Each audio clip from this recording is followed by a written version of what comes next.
Hello YouTubers, so here's a couple new specimens here. Not any specimens, but wooden ones. Although this one's just particle board. This one's real wood for the most part.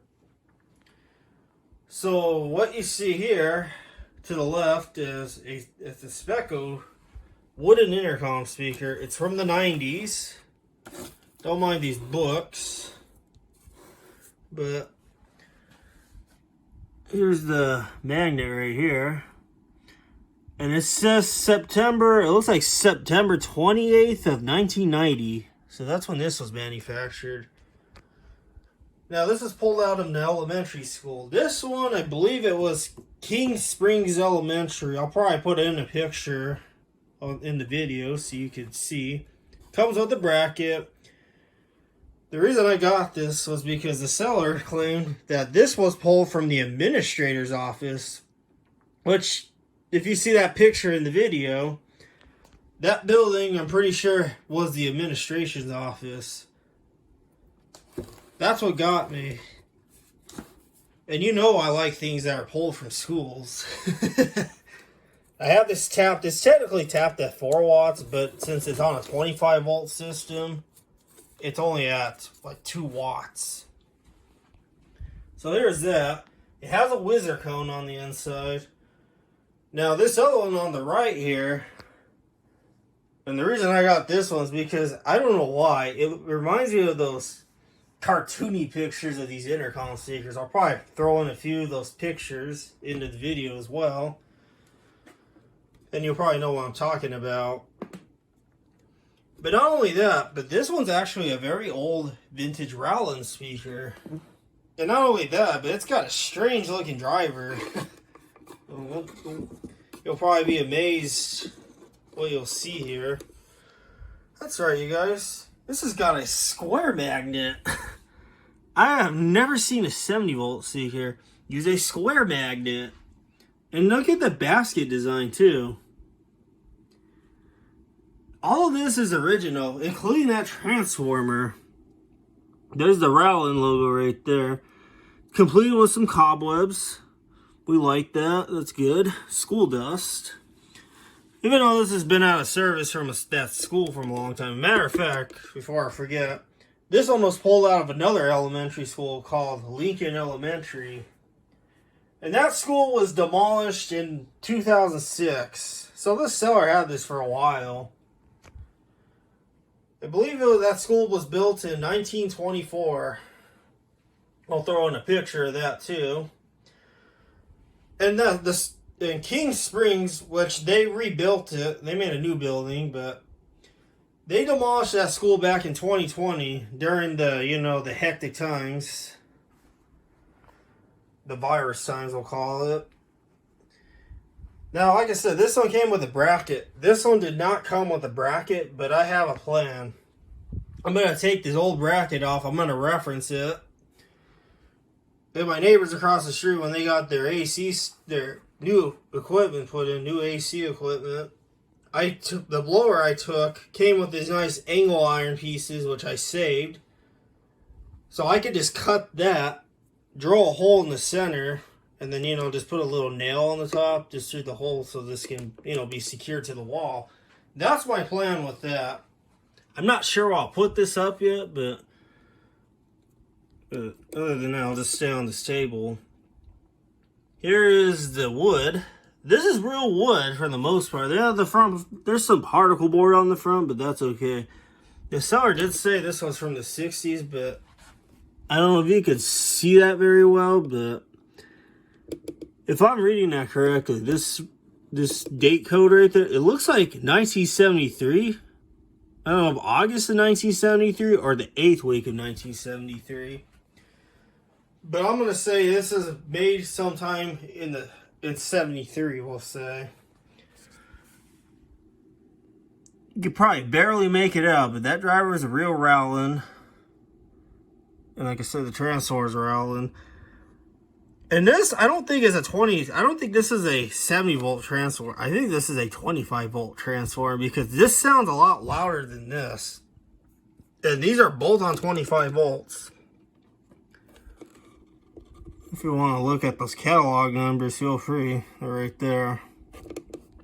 But now this speaker does have a little bit of a rattle to it, and I think it's probably because the glue around the spider is kind of starting to loosen up because of, you know, that speaker glue doesn't age too well. And it depends on the conditions this was in. Maybe this was in a humid conditions, I don't know. But it's starting to cause the voice coil to kind of rub up against the, I'll say, the shaft of the magnet. But it's not that big of a deal to me. I could probably fix that. It just needs some new glue around the spider most likely, and maybe around the cone where it meets with the actual voice coil and the spider itself. But now what I have this connected to is the Bogan MCP unit.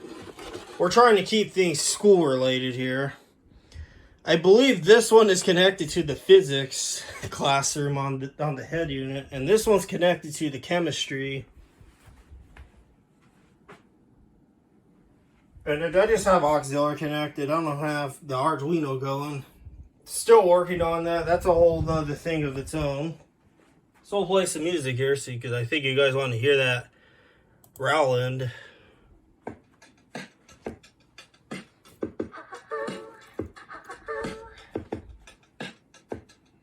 Sounds real good.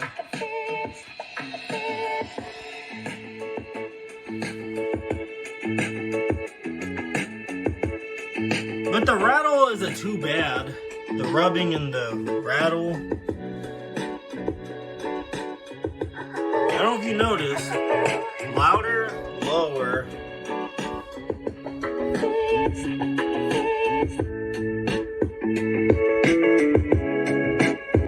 Can you hear that? It only kind of, it's there mostly with the highs.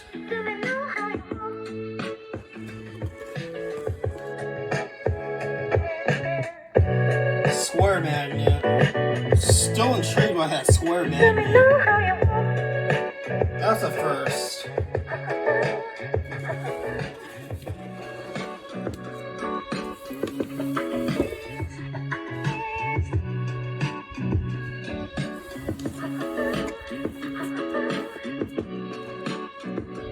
And I can also switch each one of them off. I'm going to turn off the Rowland. Do you notice the difference?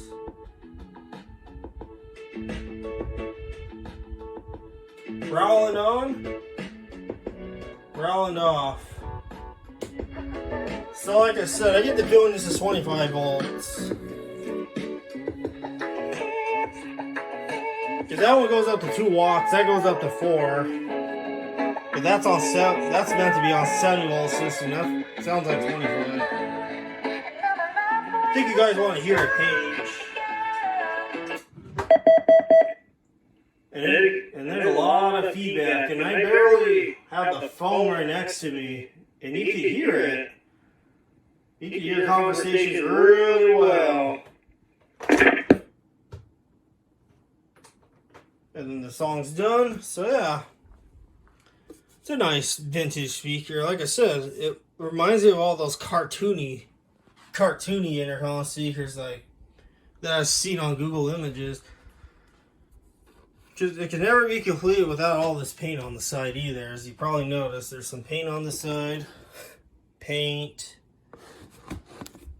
It's even the same deal with that Stromberg on the wall. There's a little bit of paint on the sides. Like I said, it's never complete without the paint.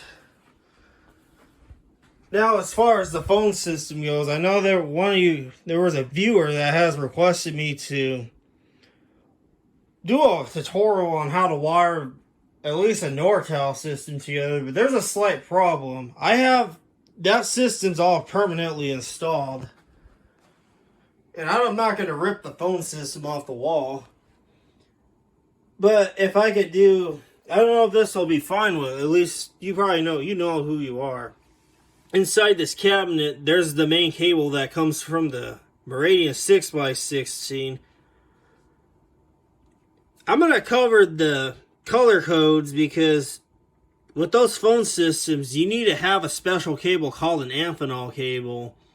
And there's like 50 wires in it, which really is just, since it uses this as it's a 2-wire system, there's 25 pairs. So I'm going to have to try to cover that, but in a way that makes sense to you. And how I bridged the Nortel system over to the Cisco system, to the Cisco router. Because I know you were wanting to get this phone system for Christmas. And it's not difficult, it really isn't. I suggest you probably start with the Nortel system. At least the Meridian. Don't get the Kicks and all those other ones. Start with a 6x16, or what is it, a 4x3? Or an 8x3.